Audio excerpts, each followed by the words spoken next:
बहुत स्वागत और धन्यवाद करता हूँ। ये हमने अभी 2 फिल्में रिसेंटली कंप्लीट की, जिसका नाम है एक संकट मोचन हनुमान और दूसरा लव यात्री। लव यात्री जो है वो एक मैसेजिंग फिल्म है और संकट मोचन हनुमान है वो थोड़ा रियलिस्टिक पिक्चर है, थोड़ा रियलिस्टिक है, थोड़ा काल्पनिक है, जो कि अयोध्या में हमने शूट किया है और आपको बिल्कुल फ्रेश देखने को मिलेगा, चाहे वो कंटेंट हो, चाहे वो लोकेशंस हो, चाहे वो कैरेक्टर्स हो। मैंने इस बार कोशिश किया है कि जितने भी वेब सीरीज़ के कलाकार वहाँ यूपी बिहार से हैं, उन लोगों को मैंने बुलाया था, उन लोगों ने प्रॉपर उसी वैसे पहले किया है। तो इस बार बहुत सारे फ्रेशनेस आपको देखने को मिलेगा उसमें, और अलग ही एकदम फ्रेश कंटेंट है फिल्म के लिए। मैं ये नहीं कहूँगा जो हर लोग कहते हैं कि मैंने कुछ अलग बनाया। आप लोग जानते हैं जैसे मैंने प्रयागराज पहले बनाई है, एकदम फ्रेश कंटेंट था।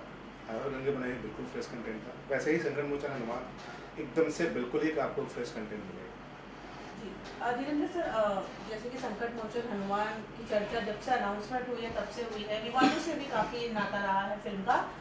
कुछ बताइए संकट मोचन हनुमान के बारे में, किस तरह से शूट हुई है, फिल्म के बाकी कलाकारों के बारे में, आपकी जुबानी फिल्म आपने पूरी शूट होते हुए देखी। सबसे पहले आप लोगों को सबको धन्यवाद कि आप लोग कुछ समय निकाल के जो है आए हैं। फिल्म बहुत अच्छा शूट हुई है। हम लोगों ने लगभग 50 डेज अयोध्या में बिताया है और जैसा कि आपने विवादों की बात कही है, तो ऐसा कुछ विवाद खास नहीं था। थोड़ी सी हमको लगता है कि गलतफहमियाँ कहीं ना कहीं से पैदा हुई थी, जो बाद में क्लियर हो गई है मेरी तरफ से। और टाइटल को लेके हुआ था जो सॉर्ट आउट हो गया है, हो गया था, पहले ही हो गया था, उसके बाद हम लोग शूट पे गए हैं। दूसरी बात की फिल्म जो है अयोध्या में शूट किया हम लोगों ने 50 डेज, और बहुत अच्छी तरीके से सारा काम हुआ है। सारे आर्टिस्टों ने अच्छा काम किया है। डायरेक्टर साहब बगल में ही बैठे हुए हैं। पहले यहाँ से शायद गोरे होके गए थे, वहाँ काले हो गए थोड़े से। तो हमने इनको बोला कि भाई स्पेशल पैकेज है, कोई अच्छा सा अगर कॉस्मेटिक हो या कोई साबुन ले लीजिए जो बढ़िया गोरे पर फेशियल कराया इन्होंने। वहाँ से शूट कंप्लीट नहीं कराया सर, मैंने नहीं कराया सर, ये नेचुरल है।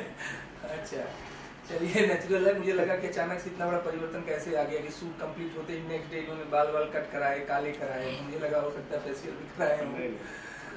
तो अच्छा हुआ, बहुत इंजॉय किया हम लोगों ने पूरे शूट पे और बहुत ही मजा आया। मतलब किसी प्रकार का कोई डिसअपॉइंट वाली चीज़ें नहीं हुई हैं जिससे कि हमें लगा हो कि हाँ यहाँ से अच्छा नहीं है, प्रॉब्लम हुई। बहुत अच्छा शूट हुआ है। सर आपका अनुभव जानना चाहेंगे, आपने इसमें एक्टिंग भी की है और प्रोड्यूसर भी है, कौन सा पार्ट सबसे ज़्यादा डिफिकल्ट था और एक्टिंग करके कितना आपको अच्छा लगा? मतलब ये सूचना आपको कैसे मिल गई कि मैंने एक्टिंग भी की है? क्योंकि मुझे लगता है कि ये चीज बड़ा सीक्रेट रखा गया था। इसी कंडीशन पे मैं जो है रेडी हुआ था कि ये चीज बाहर नहीं जानी। मैंने नहीं बताया सर, ये कंफर्म है। आपने किसी पीआरओ को रखा था आपने तो पीआरओ जो है, तो अब आप घर के भेदी लंका ना घर में रखेंगे तो बाहर तो मार्केट में जाएगा मीडिया। हाँ, शूट किया हमने जो है, एक है रोल, वो आप देखेंगे तो आपके लिए स्पेशल चौंकाने वाला होगा जो कैरेक्टर इन्होंने प्ले किया है। दोनों चीजों को हमने अच्छा एंजॉय किया सर। इसके अलावा कैरेक्टर था और एज ए प्रोड्यूसर फिल्म को प्रोड्यूस करना, वहाँ मेरा कुछ खास रोल नहीं था। वो जो एज ए प्रोड्यूसर मैंने वहाँ पे जाके केवल पैसे दिए हैं, केवल एक ही चीज था जो है, वो पैसे लग रहे थे, बाकी मेरा कोई काम नहीं था एक्चुअली। अगर सर पैसे की बात चले तो एक सवाल ये जानना चाहिए, कंप्लीट होने के बाद जब शूटिंग कंप्लीट हो गई, आपने डायरेक्टर जी को कार गिफ्ट की? ये नहीं, ऐसी कोई बात नहीं है। कार गिफ्ट नहीं की, वो उनकी मेहनत का है। आप उसको किसी भी तरीके से ले सकते हैं, मैं उस पर कोई कमेंट नहीं करूँगा, ऐसा कुछ बात नहीं। वो उनका अपना मेहनत का है, उन्होंने अपने उससे लिया है। हाँ ठीक है, चलो हम लोग ज्वाइन हैं, कहीं से ऐसा कुछ अगर मैसेज गया है तो मैं उस पर कुछ नहीं करूँगा। गिफ्ट वगैरह नहीं, ऐसी कोई बात नहीं। कार उन्होंने अपनी मेहनत से लिया है और उनकी कार है। मैं भी 4-5 दिनों से उस पर फ्री की सवारी कर रहा हूँ। क्या दिए सर, 2-4 डायरेक्टर को मिल जाता और कम से कम 2-4 डायरेक्टर को कंपनी दे तो देती, इसी बात है। ठीक है, लेकिन मैं यही कहूँगा कि उनकी मेहनत का है, उन्होंने अपनी मेहनत की कमाई से लिया है। मैं सर से भी जानना चाहूँगा, सर शूटिंग के दौरान ऐसा कुछ तकलीफ आई या कुछ ऐसा एक्सीडेंट हुआ, किसी कारण से कुछ ऐसा आप बताना चाहें जो बहुत डिफिकल्ट पार्ट हुआ और आपने उसे हल कर लिया? देखिए, एक तो जब आप कुछ बड़ा करने चलते हैं तो डिफ़िकल्टीज तो आती है, उसमें परेशानियाँ आती हैं, कठिनाइयाँ आती है। ऊपर से वेदर बहुत ही ज़्यादा गर्म था, मतलब 45 डिग्री की गर्मी, और वो भी ओपन शूट, बाहर धूप में शूट करना, मतलब बहुत ही टफ टास्क था। मतलब ऐसा होता था कि हम कैमरा रोल करते थे और जब एक लाइन बोलता था एक्टर, तब तक पता चला पूरा पसीना से भर गया, एक कट करो वापस फिर पसीना। तो वैसे कंडीशन में बहुत मुश्किल होता है शूट करना, बट फिर भी हम लोगों ने कोई कमी नहीं छोड़ी। जो हमको शूट करना था, जिस लेवल पे शूट करना था, जो सोच के गया था उस पर शूट करना था, हम वही शूट करके आए हैं।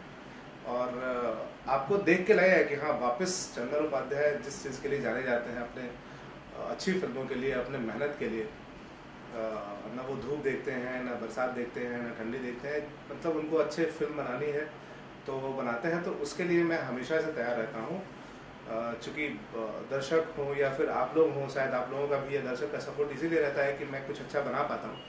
और वही चीज़ मैं जब सेट पे जाता हूँ तो मुझे याद आता है कि अगर मैं अच्छा नहीं बना पाया तो आप लोग फिर आप लोग मुझे बोले क्या सर बताइए, हम लोग तो इतना बोलते हैं आपके बारे में। सो वो जो एक आप लोगों का सपोर्ट मिलता है, वो कहीं ना कहीं सेट पे जाने के बाद मेरी शक्ति को दुगना करता है। तो मैं कोशिश करता हूँ कि अच्छी फिल्में बना पाऊँ। सर, अगर संकट मोचन हनुमान की अगर बात करें तो जैसे आपने स्टार्टिंग में ही मेंशन किया कि थोड़ा सा रियलिटी और थोड़ा सा काल्पनिक भी है। हनुमान जी को बचपन से लोग देखते आए, तो कितना ध्यान रखा गया है इस चीज़ का, और एज अ डायरेक्टर कितना बड़ा चैलेंज था कि सारे फैक्ट्स क्लियर हो सबके सामने, क्योंकि अभी जितनी भी माइथो फिल्में हमने देखी है कुछ ना कुछ कंट्रोवर्सी से जुड़ी रही है। फॉर एग्जांपल आदि पुरुष की अगर बात करें, अगर थोड़ा सा अगर उस बारे में बताएं कि एज अ डायरेक्टर कितना बड़ा चैलेंज था कि सब फैक्ट सामने आए, क्या क्या रिसर्च करनी पड़ी, क्या क्या तैयारी थी एज अ डायरेक्टर। देखिए, ये रिसर्च चूँकि हनुमान जी के बारे में सबको जानता है, लोग ऑलमोस्ट बहुत सारे लोग जानते हैं उनके बारे में। कुछ ऐसी चीज़ें अनछुए पहलू था जो लोग नहीं जानते हैं। तो अयोध्या में कहानी है, अयोध्या में घटना है, तो अयोध्या की घटना बहुत ऐसे लोग हैं जो लोग नहीं जानते हैं उसके बारे में। तो मैंने प्रॉपर बैठ के वहाँ के लोगों के कांटेक्ट में था, क्या क्या घटनाएं घटी थी, हनुमान जी का क्या क्या योगदान था, या क्या कैसे आप लोगों ने कहाँ कहाँ उनको किस किस परिस्थितियों में आप लोगों ने देखा है उनको, या किस हिसाब से। चूँकि सबसे बड़ी चीज़ कि सबसे बड़ा अगर कोई सेवक था राम जी का तो वो हनुमान जी थे। और हनुमान जी की तो वहाँ पे वो है रहे हैं हनुमान जी वहाँ पे, उनका क्योंकि जहाँ पे राम जी का निवास रहा है वो ऑब्वियसली हनुमान जी रहेंगे। तो हम लोगों ने बहुत रिसर्च किया चीज़ों पे, और ये कोशिश किया कि जो कंट्रोवर्सी की बात हो रही है कि हमने कभी भी, मैंने हर रंग भी बनाई है, इससे पहले मैंने बताया, अब रायराज भी बनाया है, तो मैं ऐसा सब्जेक्ट छूता हूँ जो हमारे कल्चर को बढ़ावा दे। हमारे कल्चर्स जो लोग धीरे धीरे उसको भूलते जा रहे हैं, उसको लोग याद करें वापस से, उसमें जिए लोग। क्योंकि देखिए, हम लोगों को जो संस्कार और जो लाइफस्टाइल मिला है वो अपने धर्म से मिला है, अपनी चीज़ों से मिली है हम लोगों को, अपनी विरासत वही है। तो हम उसके साथ छेड़छाड़ तो कभी नहीं करेंगे। बहुत सारी चीज़ों पर रिसर्च किया, चाहे वो हनुमान जी का, आप जब कल्लू को देखेंगे उसमें तो आपको लगेगा कि एक एक्ट जो है वो बंदर कर रहा है। सर, मेरा नेक्स्ट सवाल वही था कि किसका आइडिया था कि कल्लू जी को एज अ हनुमान बनाया जाए, क्योंकि उनकी जो हाइट है, उनकी पर्सनालिटी है, पूरी तरह से सूट करती है जब हम इमेजिन करते हैं। आई एम श्योर आपने पूरा मतलब फायदा उठाया होगा एज ए डायरेक्टर। तो किसका दिमाग था कि कल्लू जी को इस किरदार में कास्ट करना चाहिए हमें, और अगर बताए थोड़ा सा कल्लू जी के साथ शूटिंग का एक्सपीरियंस। देखिए, जब हमने वो प्लॉट स्टार्ट किया था लिखना, तो जब आया था दिमाग में तो एक ही लड़का लाइन वो आया था दिमाग में सीधा, अरविंद अकेला कल्लू। और उससे आपको बॉन्डिंग, मेरा और उसका बॉन्डिंग आपको पता होगा, मेरे साथ उसकी ये 9th फिल्म है। तो बहुत कुछ सिमिलर है हम लोगों के बीच में। जब हम लोग फिल्म के लिए करते हैं साथ में काम, तो एक अलग निकल के आता है कहीं ना कहीं, और बहुत सपोर्टिव है हर चीज़ में। मतलब ये कभी नहीं बोलेगा कि भैया ये अच्छा नहीं लग रहा है या ऐसा कुछ है। वो उसको पता है कि मैं किस लेवल पे जाके प्लान करता हूँ। उसके बाद मतलब वो सोचता है कि अच्छा इस सीन ऐसे कुछ शूट होने वाला है, तो कुछ हम लोग ऐसे शूट करते हैं कि वो हर सीन में चौंकता था, अरे इसको आप ऐसे शूट कर रहे थे, हमको तो पता ही नहीं था ऐसा भी शूट होता है। सो बहुत इंटरेस्टिंग था उसके लिए, एंटरटेनिंग था हर सीक्वेंस उसके लिए कि अच्छा ऐसे भी शूट होता है ये सीक्वेंस क्या। तो हम लोग उस हिसाब से चीज़ें प्लान कर रहे थे, और हर बार वो चौंकता था आके कि अरे ऐसा, अब मैं तो सोचा था ऐसे ही हो जाएगा। हम लोगों को आदत है वो 12-15 दिन 16 दिन में आजकल फिल्में होती, तो इतना क्या नाम है, क्रिएटिविटी नहीं मिलता है। और हम लोगों के पास एक प्रॉपर टाइम था उस हिसाब से शूट करने के लिए, क्योंकि हम लोग सोच के गए थे कि जब जाएंगे और इतना बड़ा सब्जेक्ट उठा रहे हैं हम लोग, तो उसको जस्टिफाइड करना जरूरी है। सो हम लोगों ने प्रॉपर उसको काम किया। जिस दिन लगा कि मुझे प्रॉपर एसेट्स नहीं मिले हैं काम करने के लिए, उस दिन मैंने शूट नहीं किया है। कि नहीं मजा आ रहा है, नहीं शूट करना है, कल करते हैं वापस से शूट। सर मैं आपसे जानना चाहूँगा, चंदन सर का तो एक लंबा अनुभव है अरविंद अकेला कल्लू के साथ, काफ़ी फिल्में की, आपका क्या अनुभव रहा? बहुत अच्छा रहा। कल्लू जो है जैसा नाम है उनका, तो अभी तक कालिया नहीं बने हैं कल्लू ही है, और मेरी भगवान से प्रार्थना है और उन्हें शुभ आशीर्वाद भी है कि वो कल्लू ही बन के रहें, क्योंकि कल्लू जैसे हैं बहुत प्यारे हैं, बहुत अच्छे हैं, बहुत अच्छा काम किया उन्होंने, बहुत मेहनत किया। 16 घंटे 18 घंटे कंटिन्यू जो है, नियर अबाउट 2-4 दिन थोड़ा सा बारिश का कुछ गर्मी जैसा इन्होंने कहा 45-46 डिग्री टेम्परेचर था, उसमें शूट करना, उसके बाद किसी दिन बारिश का थोड़ा सा डिस्टर्बेंस, फिर किसी दिन थोड़ा कुछ अयोध्या जैसा सेंसिटिव प्लेस है तो कुछ पॉलिटिकल चीज़ें आ जाती थी, तो थोड़ी डिस्टर्बेंस आए, जिसकी वजह से थोड़ा 4-6 दिन हम लोगों का शेड्यूल बढ़ा खुद ब खुद बढ़ा। लेकिन उसके बावजूद 16 से 18 घंटे का शेड्यूल जो है ओवरनाइट काम करना काफ़ी बड़ी बात है। मुझे तो थोड़ा सा इस बात की चिंता थी शुरू से कि कैसे करेंगे, लेकिन सबके कोऑपरेशन से, सबके मतलब इतनी पूरी यूनिट जो हमारा टेक्नीशियन से लेके सारे आर्टिस्ट, डायरेक्टर साहब। हाँ, एक जगह में इनसे मुझे बहुत बड़ी शिकायत है और मुझे लगता है सही प्लेटफॉर्म पे वो शिकायत करना चाहिए। इन्होंने एज ए डायरेक्टर और आर्टिस्टों के साथ क्या किया क्या नहीं किया मुझे नहीं पता, लेकिन एज ए आर्टिस्ट जहाँ पे मैं था, मेरे साथ बहुत बड़ी घटना घटी।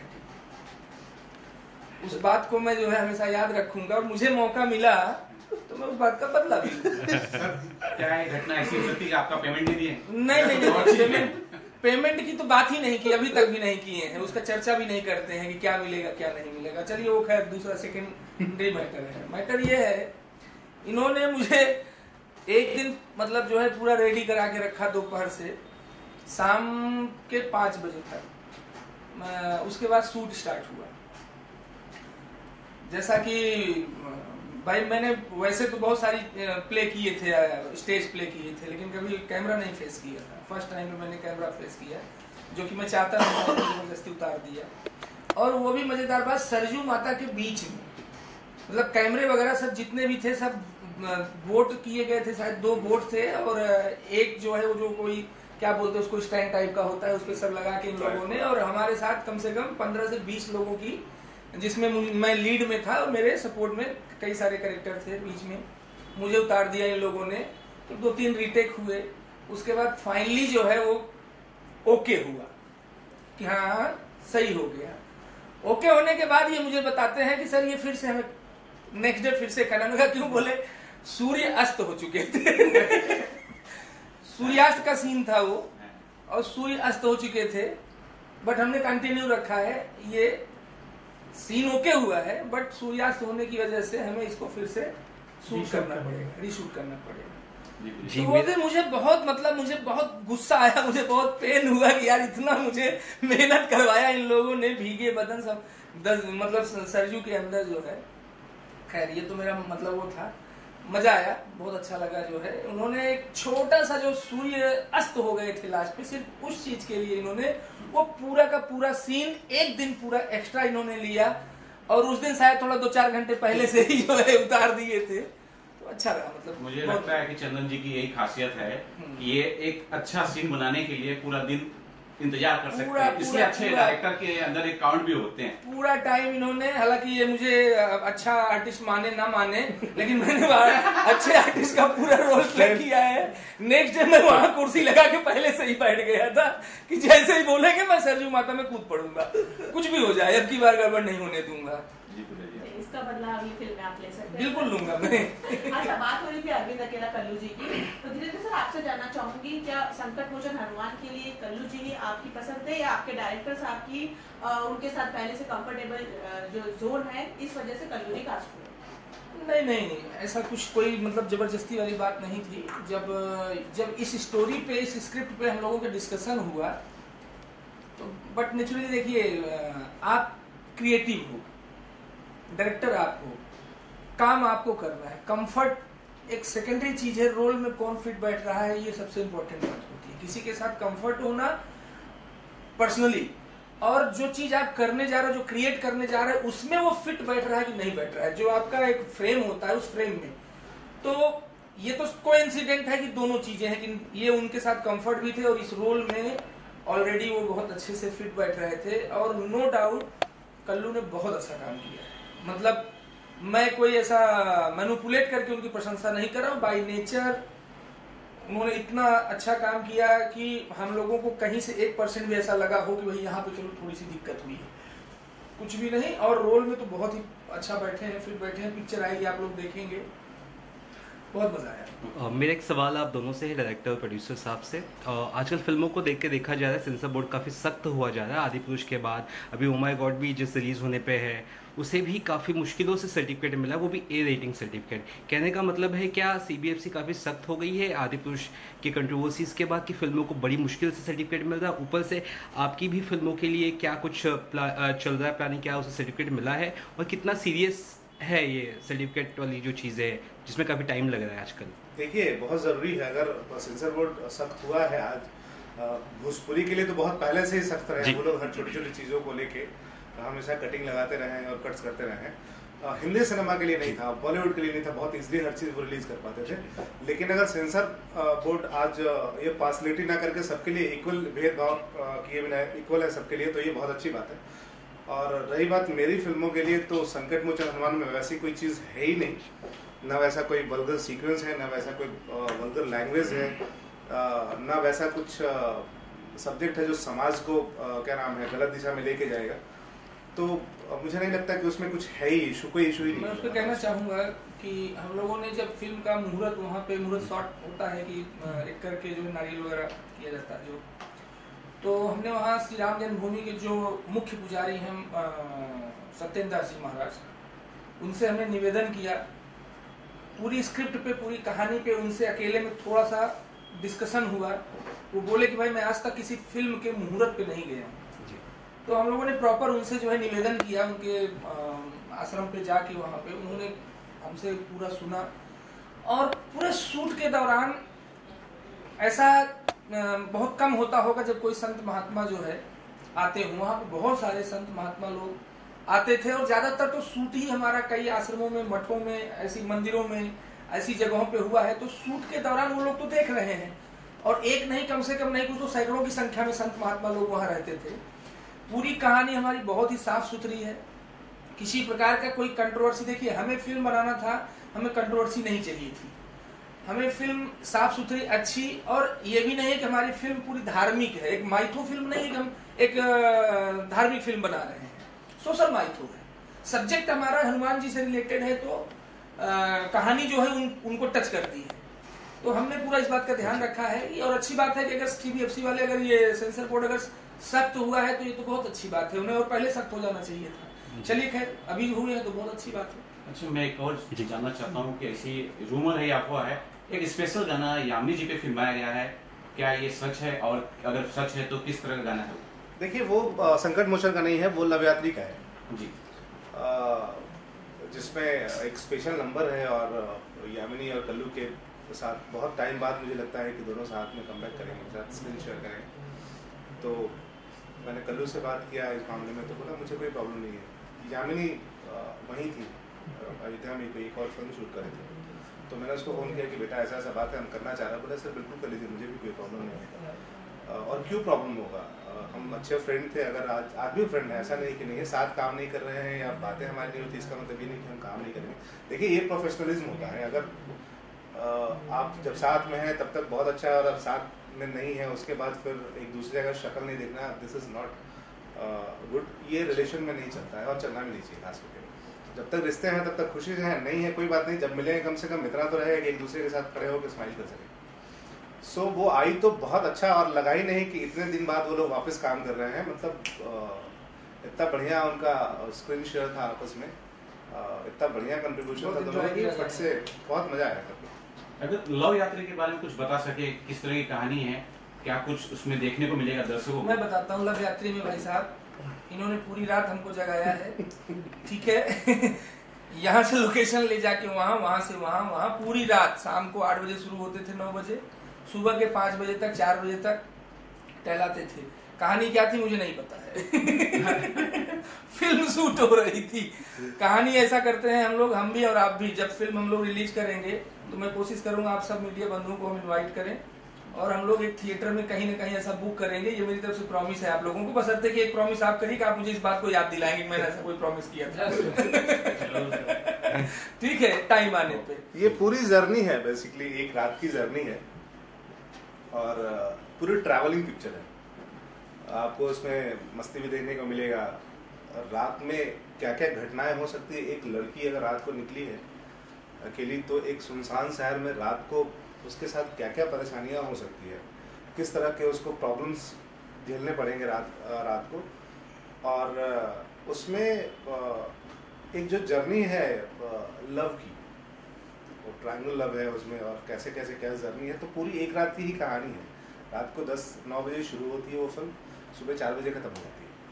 तो ऐसी लव स्टोरी जो है वो अयोध्या में शूट की गई है, जहां आप एक तरफ संकट मोचन हनुमान शूट कर रहे हैं और दूसरी तरफ आप एक लव स्टोरी दिखा रहे हैं। देखिए, रहते तो अयोध्या में लोग, शादी वहाँ भी होती है, वहाँ के लड़के भी इश्क करते हैं। ऐसा नहीं है कि वहाँ के लड़के से बैठ के राम भजते हैं, ऐसा तो है नहीं। राम भजने का समय होता है, घर से निकलने से पहले राम भज के निकलते होंगे। तो एक्चुअली कहानी जो है वो माँ बाप बेटी इन पर निर्भर, मतलब इन पर जो है कहानी जो है। तो आजकल के ज़माने में बच्चे जो है अक्सर जो है कुछ ऐसी गलतियां कर जाते हैं जो वो अपने माँ बाप को उनके नहीं पता रहता है। बाद में वो धक्के खाते हैं, तकलीफें उठाते हैं, फिर उन्हें एहसास होता है कि मेरे माँ बाप ने जो मुझे समझाया था, कहा था, जो संस्कार देते हैं बचपन से, वो सही होता है। तो कहानी ऐसी है, लव ट्रायंगल है, तो लव तो हर कहानी में होता है। रामायण में भी था, महाभारत में भी था, सब जगह था। लेकिन उसका जो कहानी का जो प्लॉट था, जो घटनाएं हैं, वो डिपेंड करता है। और क्या नाम है, रही बात अयोध्या की और राम जी की, तो राम जी ने तो मतलब वो किया था जो शायद ही आज काशी करते होंगे। तब सीता जी को पाने के लिए उन्होंने पूरा धनुष तोड़ा था शिव जी का। तो उससे बड़ा क्या हो सकता है। तो ऐसा कुछ नहीं है, आप अयोध्या में शूट कर सकते हैं, बशर्ते कि आप साफ सुथरी फिल्म बनाए उसको। वो जो शहर है, इतना पवित्र शहर है राम जी के नाम से, और वहाँ के लोग बहुत अच्छे हैं, खास करके वो सारे वहाँ के जितने लोग हैं बहुत कोऑपरेट किया उन लोगों ने। तो अच्छी बात है, करना चाहिए वहाँ पे शूट की तरह की। इससे पहले कल्लू की दुल्हनिया मैंने वहीं बनाई थी।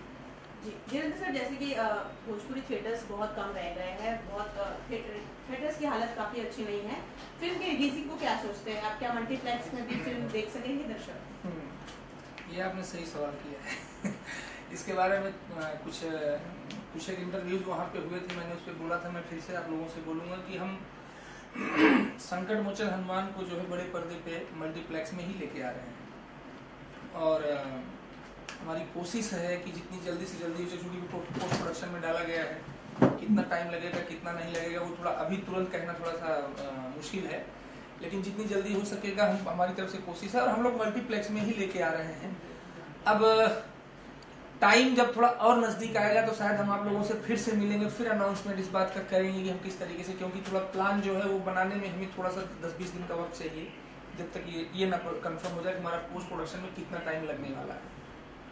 तो मल्टीप्लेक्स में ही लेके आ रहे हैं, ये कंफर्म है। मैं फाइनली लास्ट क्वेश्चन चंदन जी से पूछूंगा, क्योंकि पहला पोस्ट जो आपका गिरा था संकट मोचन का, तब से लेकर सबके मन के अंदर क्यूरियोसिटी है, और अब तो फिल्म कंप्लीट हुई है, टीजर कब देखने को मिलेगा ये बताइए। देखिए, अभी टीजर में टाइम है और हमारी कोशिश ये रहेगी कि टीजर क्या, मैं अभी टीजर का बात नहीं कर सकता कब आएगा, बट फिल्म का जो हमारा टारगेट है वो हमारी कोशिश होगी कि रामनवमी पे आए वो पिक्चर। तो उसकी तैयारी हम लोग कर रहे हैं। अब जाहिर सी बात है कि अगर बहुत जल्दी करेंगे तो हो सकता है दिवाली या छठ तक आपको कुछ देखने को मिलेगा, उसका फर्स्ट लुक या फिर टीजर।